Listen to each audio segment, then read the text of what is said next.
घने जंगल की गहराई में, जहां सूरज की किरणें भी ठीक से नहीं पहुंच पाती, वहां एक ग्रुप ट्रैकिंग के लिए निकला था। 6 दोस्त राहुल, प्रिया, अंकित, नीतू, विकास और सोनाली।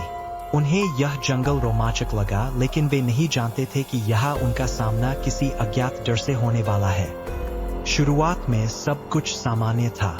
वे हंसते-तियाते जंगल में आगे बढ़ रहे थे। पेड़ों की घनी छाया और चिड़ियों की चहचहाहट ने माहौल को और भी रोमांचक बना दिया था। लेकिन धीरे धीरे हवा में एक अजीब सी खामोशी छाने लगी। चिड़ियों की आवाजें गायब हो गईं और हवा में एक अजीब सी गंध फैलने लगी। क्या तुम लोगों को कुछ अजीब लग रहा है? प्रिया ने पीछे मुड़कर पूछा। उसकी आवाज में थोड़ी घबराहट थी। हाँ, मुझे भी लग रहा है कि यह कुछ गड़बड़ है, राहुल ने कहा। उसने अपना कंपास चेक किया, लेकिन वह भी अजीब तरह से घूम रहा था।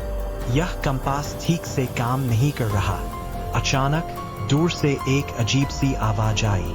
वह आवाज किसी जानवर की तरह नहीं थी, बल्कि किसी इंसान के रोने जैसी लग रही थी।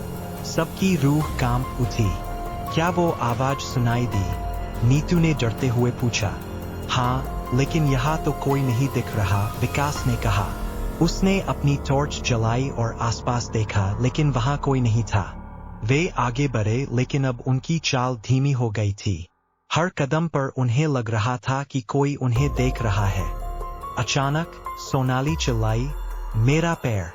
किसी ने मेरा पैर पकड़ लिया है। सबकी नजरें जमीन की ओर गईं। सोनाली का पैर जड़ों में फंसा हुआ था। उन्होंने उसे बाहर निकाला, लेकिन उसके पैर पर किसी के नाखूनों के निशान थे। यह क्या है? सोनाली ने डरते हुए पूछा। शायद किसी जानवर का निशान है, अंकित ने कहा, लेकिन उसकी आवाज में भरोसा नहीं था। वे आगे बढ़े, लेकिन अब उनका मनोबल टूट चुका था। अचानक प्रिया ने देखा कि उसके पीछे चल रहा अंकित गायब हो गया है। अंकित कहाँ गया? उसने चिल्लाकर पूछा। सबने इधर-उधर देखा, लेकिन अंकित का कोई अतापता नहीं था। हमें उसे ढूंढना होगा, राहुल ने कहा। लेकिन जैसे ही वे आगे बढ़े, नीतू भी गायब हो गई। अब सिर्फ 4 लोग बचे थे। उन्होंने नीतू और अंकित को ढूंढने की कोशिश की, लेकिन वे कहीं नहीं मिले। अचानक विकास ने एक अजीब सी आवाज सुनी। वह आवाज उसके कानों में फुसफुसा रही थी। यहाँ से जाओ, नहीं तो तुम भी गायब हो जाओगे। विकास ने सबको बताया कि उसने क्या सुना। सबकी हालत खराब हो गई। हमें यहाँ से निकलना होगा, सोनाली ने कहा। लेकिन रास्ता कहाँ था? वे भटक चुके थे।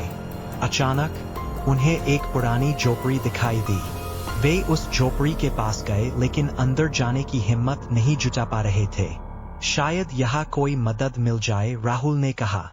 वे झोपड़ी के अंदर गए। वहां एक पुराना डायरी पड़ा हुआ था। प्रिया ने उसे उठाया और पढ़ना शुरू किया। डायरी में लिखा था कि यह जंगल किसी अज्ञात शक्ति के कब्जे में है, जो लोगों को गायब कर देती है। डायरी के आखिरी पन्ने पर लिखा था, बचने का एक ही रास्ता है, जिंदा रहो और इस जंगल से बाहर निकलो।